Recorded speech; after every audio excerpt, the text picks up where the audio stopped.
여러분 안녕하세요. 백만 국민 대변인 뉴스 인사이다 전수미입니다.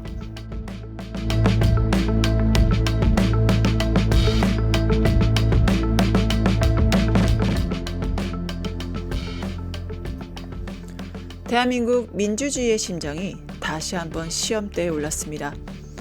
12.3 비상계엄 사태, 기소된 한덕수 전 국무총리, 특검이 요청한 형량 고작 15년이었습니다. 솔직히 말해서 15년 너무 가볍습니다. 국가를 뒤집은 자, 헌정을 파괴한 자에게 최순실보다 낮은 구형이라니 이게 말이 됩니까? 한덕수 모른다고 했지만 위법을 알면서 국무회의 소집을 건의했고요. 사후 계엄 선포문에 서명했다 폐기했고 대선 후보 탈취까지 시도했던 내란의 핵심 인물입니다. 총리라는 자리에서 내란을 맡기는커녕 윤석열과 함께 권력을 연장하려 했던 공범이었습니다. 특검은 말했습니다. 이번 사건은 대한민국 민주주의에 대한 테러이며 국민 전체가 피해자다. 맞습니다. 내란은 끝난 것이 아닙니다. 책임을 묻지 않으면 언제든 다시 반복될 겁니다. 내란을 끝내는 길 단 하나입니다. 주범도 공범도 공모자 모두 법 앞에 서는 것이죠. 재판부의 엄중한 판결 기대하겠습니다. 수미사이다. 오늘은 한덕수 15년 민주주의에 대한 모독이다 였습니다.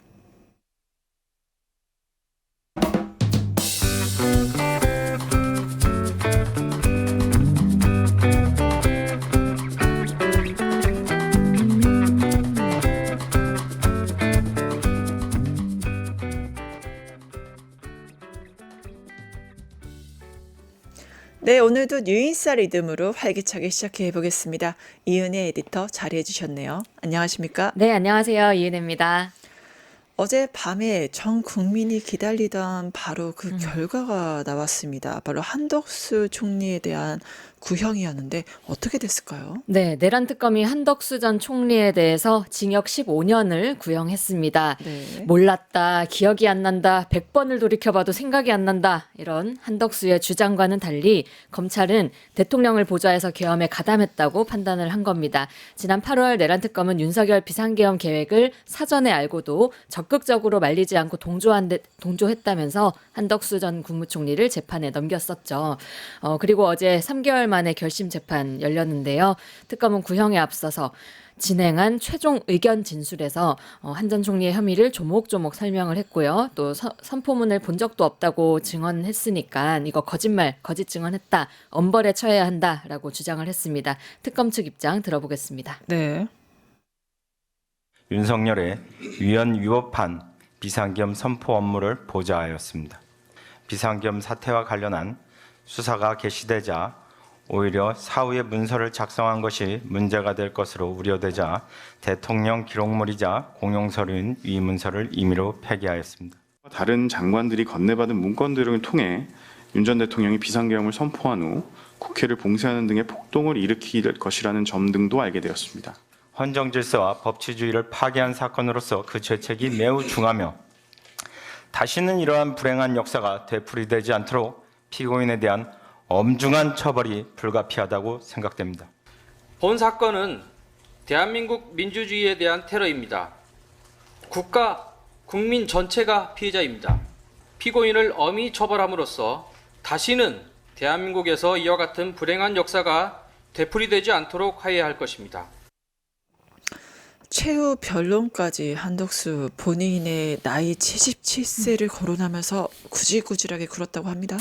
네, 최후 진술 5분 정도 진행됐는데요. 새로운 내용은 하나도 없었습니다. 자기는 계엄에 반대했고 윤석열을 만류했다. 이런 기존의 주장을 계속해서 재판 끝까지 유지를 한 겁니다. 한 전 총리, 비상계엄을 막지는 못했지만 찬성하거나 도우려 한 일은 결단코 없다라고 항변했고요.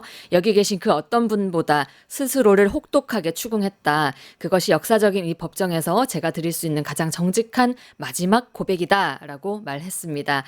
그러면서 또 기억 안 난다 이런 말 되풀이했는데요. 당시에 말할 수 없는 엄청난 충격을 받았고 땅이 무너진 것처럼 것처럼 그 순간 이후의 기억이 맥락도 없고 불명치 않다라고 거듭 밝혔습니다. 네. 최후 변론 영상으로 준비했는데요. 보고 오겠습니다.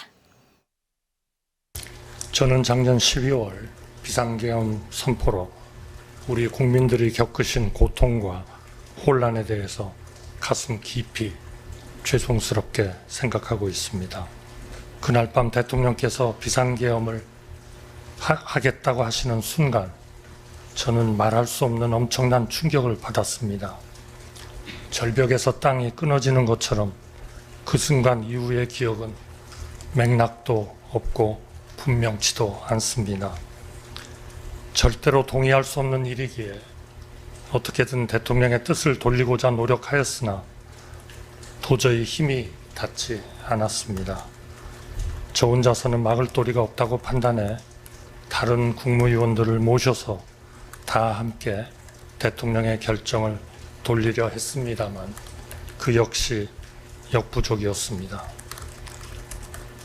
저는 그동안 그날 밤 제가 무엇을 어떻게 했어야 하는가 스스로에게 수없이 다시 물었습니다. 여기 계신 그 어떤 분보다 제가 스스로를 더 혹독하게 추궁했습니다. 그날 밤의 혼란한 기억을 복귀하면 복귀할수록 제가 부족한 사람이었다는 절망감이 사무칠 따름입니다. 다만 비록 비상계엄을 막지 못했지만 비상계엄에 찬성하거나 비상계엄을 도우려 한 일은 결단코 없습니다. 그것이 오늘 이 역사적인 법정에서 제가 드릴 수 있는 가장 정직한 마지막 고백입니다. 저는 하면서 기억이 없다. 이거는 법 기술자의 자문이 들어가지 않고서는 저렇게 일관된 진술을 할 수 없을 것 같아요. 좀 어떻게 보셨어요? 보통 사람이라면 저렇게 철면피로 그쵸. 아니 버젓이 CCTV가 나와 있는 걸 다 검찰 봤는데 구형정에 CCTV를 바로 틀었잖아요. 네. 눈앞에서 보고 있는데도 저렇게 말을 하네요. 그러니까요. 저거는 말씀하신 대로 변호사가 시킨 대로 충실히 따르는 그런 전략인가 보네요. 근데 저는 이제 또 검찰이 민주주의한 테러다. 전 국민이 피해자다 이렇게 말하길래 엄청 세게 때릴 것 같은데. 네, 저 한 150년 때릴 줄 알았는데 공이 어디로 날아갔나요? 15년 이건 뭡니까? 어제 뉴스 보시고 아마 아이고 잘했다 하는 사람은 한 분도 안 계셨을 것 같습니다. 윤석열 정권 내내 국정 2인자로 나라가 폭망하는 거를 함께 거덜냈고요. 계엄이 성공했으면 윤석열과 함께 죽을 때까지 독재 정권에서 권력을 누렸을 사람이고 또 노상원 수첩대로 이행됐으면 우리 이재명 대통령은 비롯해서 전수미, 저까지는 안 오겠죠? 수많은 정치인과 양심적인 국민들 학살했었을 주범이잖아요. 네, 저도 여기 안 있고 영연백에 들어가 있겠죠. 그렇죠. 좀 다시 생각해도 너무 끔찍한데 네. 심지어 윤석열 탄핵 뒤에 직접 대통령이 돼서 호남 여러분 저도 호남 사람입니다. 함께 사랑해야 합니다. 이렇게 소리치면서 너무 가증스럽더라 진짜. 대통령까지 자리를 이어받으려고 했던 사람이잖아요. 말씀하신 대로 150년, 1500년을 때려도 부족한데 15년이라니 너무 충격적이고 솔직히 말해서 좀 특검에 실망스럽다라는 생각이 모두가 드실 것 같습니다. 특히 지금 이런 상황이면은 윤석열은 물론이고 김용현이나 이상민까지 다 비슷하게 가벼운 그러니까요. 형량으로 적용이 되면 어떡하나 그 부분이 가장 큰 우려가 되는 것 같습니다. 사실 총리라는 자리에서 내란을 맡기는커녕 윤석열과 함께 내란을 함께했던 공범 아니겠습니까? 이런 자에 대해서 15년 굉장히 실망스럽지 않을 수가 없고 향후 재판도 굉장히 걱정이 좀 됩니다. 너무 걱정됩니다. 그래서 이런 처음부터 15년 너무나 솜방방이 문제가 많다. 다들 짜증날 수밖에 없을 것 같아요. 맞습니다.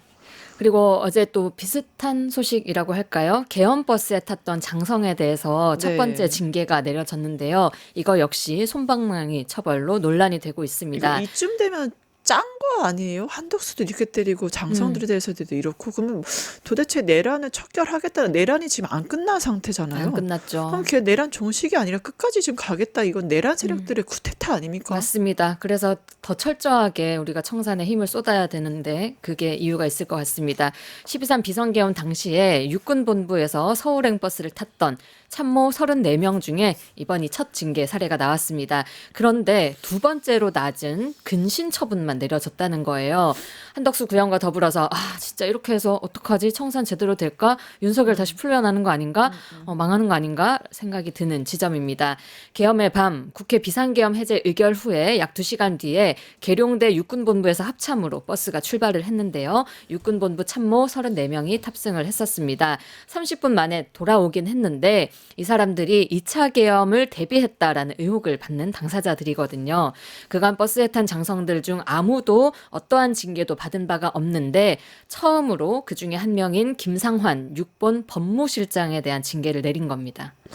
계엄버스 탑승자에 대해서 첫 징계인데 무엇보다 국방부 장관이 이거를 굉장히 면밀히 보겠다, 조사하겠다 했잖아요. 다들 결과 기대했거든요. 그러니까요. 근신 10일 이건 또 뭡니까? 심지어 법무실장이면은 법에 대해서 잘 아니까 그 자리에 있을 거고 그렇죠. 누구보다 계엄의 불법성에 대해서 잘 인지를 했을 법한 인물인데 그렇죠. 징계 결과가 근신 10일 가장 낮은 수위, 징계인 견책 다음으로 낮은 겁니다. 심지어 이 사람이 또 이번 주에 전역을 앞두고 있다고 해요. 이거는 그냥 가벼운 솜방망이 수준이 아니라 그냥 징계하는 신용만 낸 거 아닌가. 안규백 뭐 하시지? 이런 생각이 드는 결과고 국방부가 엄중하게 진짜 이걸 다루고 있는 건가? 의문이 드는 지점입니다. 국방부는 계엄버스에 탑승했던 나머지 장교들에 대한 징계도 조만간에 마무리하겠다라고 밝혔습니다. 사실 내 수사는 하면서 적극적으로 개입했던 김건희 이제 추가적인 정황이 보이는데 전두환 때 이순자도 안 그랬다. 국민의힘에서 이런 비판이 나왔습니다. 국민의힘에서도 네.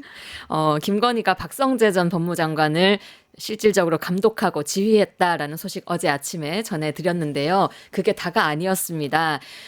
박성재에게 제 수사는요, 김혜경 수사는요, 김정숙 수사는요, 물었던 그날 김명수 전 대법원장 이름에 대해서도 또 거론을 했다는 게 메시지가 또 등장을 했습니다. 그날 박성재에게 김명수 전 대법원장 사건이 2년이 넘었는데 왜 방치하냐, 이유가 뭐냐라는 텔레그램 메시지를 보냈던 겁니다. 어제 말씀드린 대로 어제 그 김혜경과 김정숙을 언급했던 바로 그날 김명수까지 직접 챙긴 거죠. 참고로 김명수 대법원장 사건이 뭐냐, 김 전 대법원장이 임성근 전 부장판사의 사직을 반려했던 그 직권을 남용했다라는 내용입니다. 임 판사가 박근혜 사법농단에 연루돼서 기소를 됐던 인물이고요. 2020년 5월에 사표를 냈는데 그때 이 김명수 전 대법원장이 지금 탄핵하자고 저렇게 설치고 있는데 내가 사표 수리했다라고 하면 국회에서 무슨 소리를 듣겠냐라면서 그 사표를 반려했다라는 게 밝혀지면서 문제가 됐던 사건입니다. 결국엔 V0였던 김건희의 추가 문자가 공개된 거잖아요. 그럼 계엄의 찐 목적이 무엇이냐, 이거를 조준하고 지금 특검이 움직이는 맞습니다. 것 같아요. 네, 그걸 살펴보고 있는 상황이고요. 김 전 대법원장에 대한 언급에 이어서 이 부분에 대해서도 결국은 이게 지시가 맞았다라는 게 드러난 게 실제로 텔레그램 보낸 2달 뒤에 검찰이 김 전 대법원장 소환 통보를 했고요. 그 다음 달인 지난해 8월에 비공개로 불러 조사를 하기도 했습니다. 김건희는 두 여사 수사와 관련해서도 대검에서 수사 막은 게 있었느냐, 이 부분 의문 제기가 필요하다, 뭐 이런 취지의 텔레그램도 보냈다고 합니다. 네, 말도 안 되는 내 수사는 김정수, 김혜경 어떻게 되냐, 이게 관여뿐만이 아니라 또 김건희 뭔가 했다고 하죠. 그건 네. 뭔가요? 검찰 관련 상황 분석이라는 상황 분석이요? 무슨 리포트도 아니고 이런 제목의 글을 박성재 전 장관에게 보냈다고 합니다. 당시에 이원석 전 검찰총장 지시로 자신에 대한 명품백 수사 전담팀이 꾸려졌던 때인데요. 이 글에 보면은 법무부 검찰국장이 어떤 취지로 수사팀 구성을 한 거냐, 그리고 중앙지검과 대검 간부 상의 없이 내린 검찰총장의 전격적 지시냐, 이런 내용 등이 담겨 있었다고 합니다. 이 글에 결정적으로 김건희가 V0로서 업무적인 지시를 내렸다라는 걸 보여주는 대목이 있는데요. 바로 뭐 필요함, 확인 필요, 보안 요망, 이런 표현이 그 문건에 들어 있었다는 겁니다. 해당 사항에 대해서 박성재의 입장을 물었는데 지금까지 답변이 없다고 하는데 결국에는 김건희가 검찰 수사뿐만 아니라 인사도 개입해서 총괄적인 문제가 지금 드러나고 있네요. 네, 그런 V0 역할을 한 사람이 계엄에는 가담을 하지 않았겠냐. 이건 너무 그렇죠. 상식적으로 연결이 되는 지점이기 때문에 이 뉴스 좀 중요하게 봐야 될 것 같습니다. 또 그리고 김건희 관련 소식이 또 있네요. 우리 예전에 그 기자와의 수다에서 나왔었는데 유경옥 행정관 뭔가 입을 드디어 열었다고 하죠. 네, 문고리 3인방 중 한 사람이죠. 유 전 행정관이 김건희 재판에 증인으로 출석했는데요. 여기서 김건희가 수사 과정에 진술을 회유한 정황을 폭로를 했습니다. 이 사람은 끝까지 뭔가 충직한 부하로 일을 하실 것 같은 이미지였는데 결국은 돌아섰나 봅니다. 이 사람이 통일교가 선물한 샤넬 가방을 직접 매장에 가서 교환했던 그 사람이잖아요. 그렇죠. 그런데 김건희가 건진법사와 이야기를 했으니까 검찰 조사에서는 건진의 심부름으로 샤넬 가방을 교환한 거라고 얘기를 하면 안 되겠냐라고 말했다는 겁니다. 당시에 김건희는 계속 건진한테 샤넬 가방 같은 거 받은 적 없다라고 말을 하던 상황인데요. 여기에 맞는 진술을 측근에게 요구를 했던 거죠.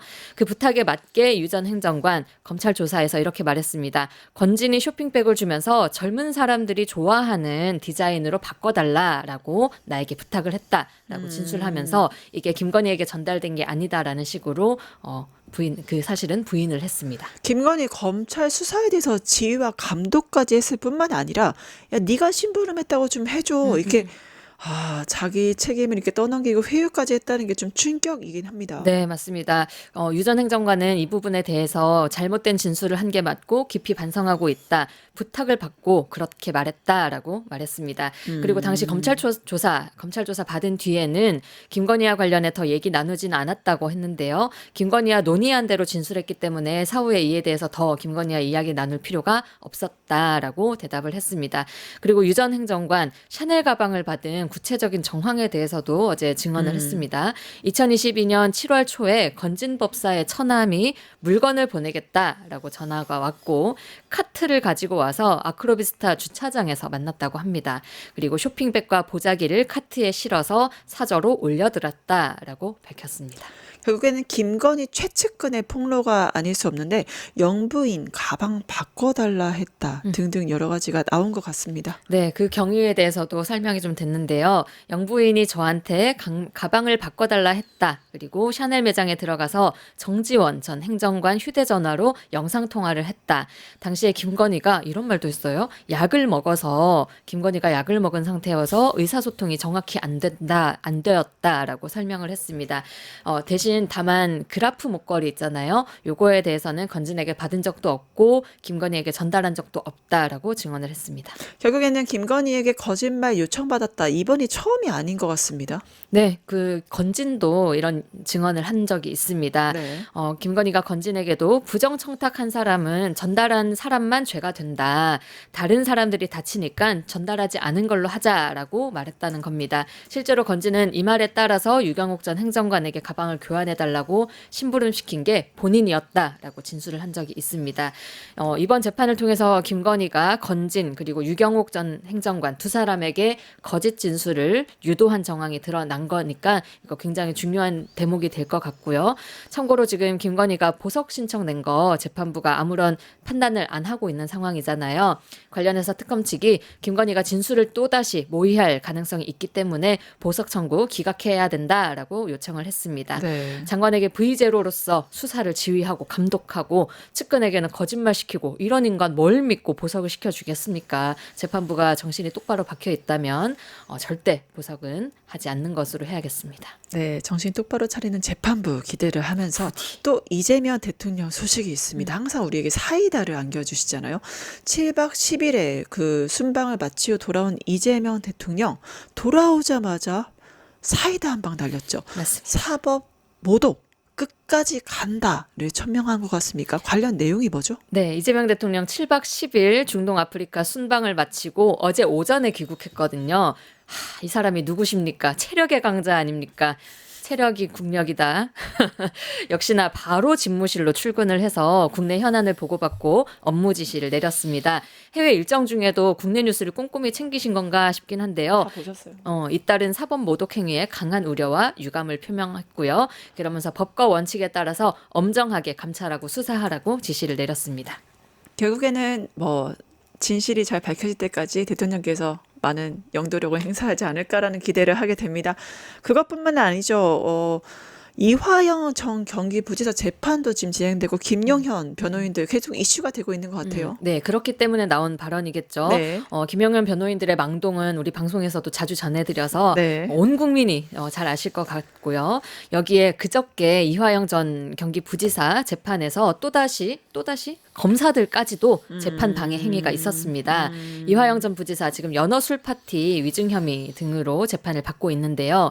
재판부는 이 사건을 국민 참여 재판으로 진행을 하기로 했습니다. 그런데 검찰이 신청한 증인 상당수가 거부가 된 거예요. 네. 이 부분 화가 났나 봅니다. 검사들이 재판부 기피 신청을 하고 모조리 집단 퇴정하는 일이 발생을 했습니다. 변호인들도 지금 재판부 모독하고 사법부 모독하고 재판장한테 쌍욕 날리고 있는 상황에서 검사들까지 이 재판을 방해한 거죠. 그렇기 때문에 이 대통령 귀국 7시간 만에 유감을 표명하고 감찰 수사 지시를 했는데 이 사안 그만큼 엄중하게 보고 계시다라는 것을 좀 보여주는 것 같습니다. 강유정 대변인 브리핑 영상으로 준비했는데 함께 보고 오겠습니다. 사법 모독 행위에 대해서 대통령의 지시사항이 있어 이에 대해서 브리핑하겠습니다. 강유정 대변인입니다. 이재명 대통령은 최근 사법부와 법관을 상대로 행해지고 있는 일부 변호사들의 노골적인 인신 공격과 검사들의 재판 방해 행위에 강한 우려와 유감을 표명했습니다. 이 대통령은 법관과 사법부의 독립과 존중은 삼권 분립과 민주주의 헌정 질서의 토대이자 매우 중요한 가치임을 강조하며 법관에 대한 모독은 사법 질서와 헌정에 대한 부정 행위이기에 공직자인 검사들의 집단 퇴정과 같은 법정 질서를 해치는 행위들에 대해 법과 원칙에 따라 신속하고 엄정한 감찰과 수사를 진행할 것을 지시했습니다. 이화영 재판의 검사 집단 퇴정에 대해서 결국에는 이거 헌정 질서를 흔드는 행위다. 굉장히 엄중하게 보고 수사를 해라. 그런 지시가 왔던 것 같습니다. 상권 분립 원칙에서도 이거는 있을 수 없는 일이고 지켜봐야겠네요. 네. 또 다른 소식 김용현 변호인데 또 다른 조치가 또 있다고 하죠. 네, 한덕수 전 총리 재판에 난입해서 소란을 일으키고 감치 명령을 받아놓고 결국은 신원 정보를 함구한 덕에 곧바로 풀려났었잖아요. 법무부가 어제 이에 대한 대책을 내놨습니다. 신원 정보가 일부 누락되더라도 재판을 통해서 감치 대상자가 특정된 경우에는 신원 확인 절차를 완화하기로 한 겁니다. 감치 재판에서 인적 사항을 묻는 질문에 답하지 않더라도 구치소에 감치될 수 있다는 거죠. 법원행정처는 어제 법정 모욕과 명예훼손으로 서초경찰서에 변호인단 고발했고요. 서울중앙지법은 대한변협에 이들에 대한 징계를 요청했습니다. 네, 재판장에 오줌 싸고 자빠져 이런 막말까지 해서 저는 이제 개인적으로 궁금해요. 이 정도면 김용현에 대한 안티가 아닌가. 김용현 형량이 얼마나 나올지 굉장히 기대되거든요. 제 괘씸죄로라도 그러니까요. 아니 높이. 판사도 인간인데. 그쵸. 그래서 뭐 좀 이 정도면은 김용현 안티다라고 좀 말할 수도 있겠네요. 그래서 여기에 대해서 여러 조치를 취하니까 이진관 부장판사 감사를 표시했다고 하죠. 네, 이 사건과 관련해서 법정 질서 위반 행위 등의 연이은 여러 가지 사태에 대해서 재판부 보호 조치를 취해 주신 대법원과 서울중앙지방법원에 감사의 말씀을 드립니다라고 어제 재판에 앞서서 입장을 심경을 밝혔습니다. 제발 좀 같은 일 다시는 반복 안 되게 엄중히 좀 조치를 취해줬으면 좋겠고요. 덧붙여서 이런 뉴스도 있습니다. 고발장을 접수한 경찰 사건을 서울경찰청 공공범죄수사대에 배당을 했다고 하고요. 대한변협 역시 협회장 직권으로 이하상 변호사, 권우현 변호사 조사위원회에 회부했다고 합니다. 결국엔 김용현 변호인들 소식을 들은 우리 이재명 대통령 여기에 대해서도 엄정한 수사를 해라. 바로 이제 법관 모독에 대해서 굉장히 엄중성을 강조하는 것 같은데 이것 또한 지켜보도록 하겠습니다. 네, 오늘 준비한 내용 여기까지 하겠습니다. 함께해 주신 이은혜 에디터 감사합니다. 네, 고맙습니다. 유튜브 구독하고 실시간 채팅과 댓글을 남기면 매일매일 최대 7,000TTCO를 드립니다. 참여 방법은 뉴스토마토 홈페이지에서 회원가입 후 구글 계정을 연동해주세요. 마이페이지에서 유튜브 인증을 완료하면 준비 끝! 유튜브 채널 구독하고 실시간 채팅이나 댓글 참여만 해도 TTCO가 자동으로 지급됩니다. 그리고 뉴스토마토 커뮤니티에서도 TTCO가 쌓입니다. 출석, 글쓰기, 댓글, 투표, 친구 초대까지 활동할수록 더 많은 TTCO를 받을 수 있습니다. 지금 바로 참여하고 TTCO 받아가세요.